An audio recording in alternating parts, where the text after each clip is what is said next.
Gloire à Dieu. Je bénis le Seigneur qui m'accorde cette occasion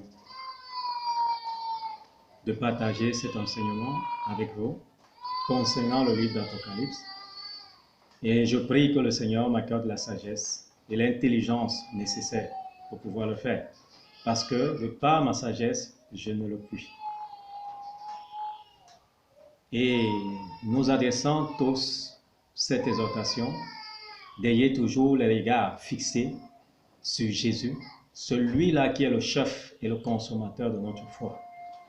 C'est-à-dire que c'est lui qui produit en nous cette foi et qui est capable de la rendre parfaite. Ne l'oubliez jamais. Fixons nos regards sur Jésus et sur Jésus seul. Alors, Apocalypse, ce livre merveilleux, ce livre qui est le dernier livre de la Bible, Dieu, au travers de Jésus-Christ, nous l'a donné. C'est un cadeau que Dieu nous a donné, le livre d'Apocalypse. Apocalypse qui signifie tout simplement révélation. Le fait d'ôter le voile, c'est ça la révélation. Dieu a ôté le voile qui nous empêchait de voir les réalités sur cette terre et dans les cieux. Dieu a donc ôté le voile. Dieu a ôté le voile pour que nous puissions les voir.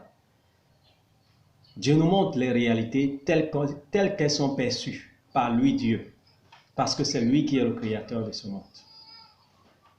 Alors, le livre d'Apocalypse,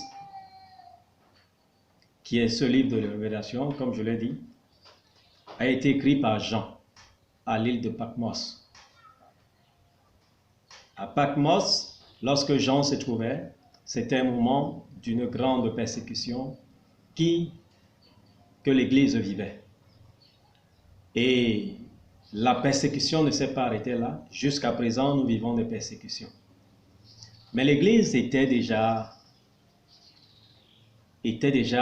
presque fatiguée d'attente.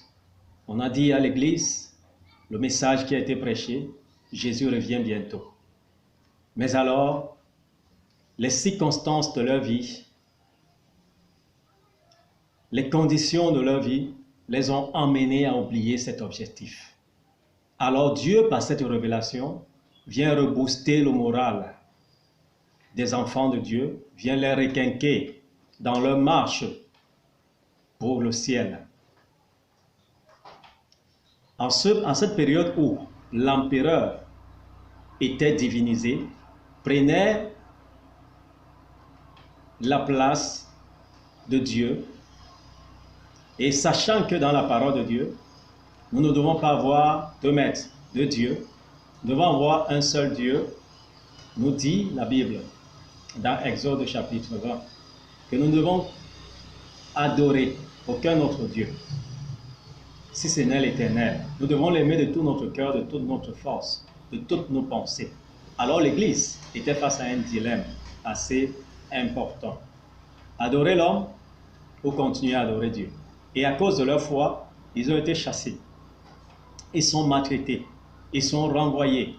Ils sont battus. Ils sont sciés. Ils sont persécutés de la plus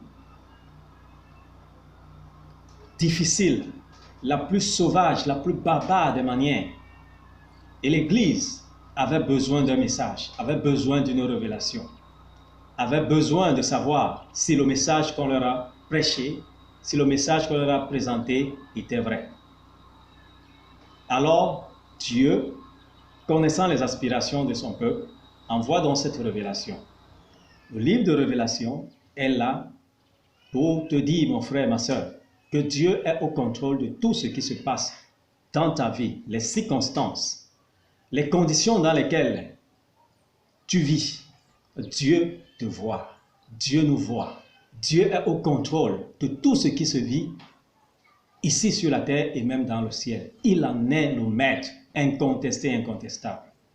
Alors mon frère, ne perds pas espoir. Jésus est au contrôle. Amen.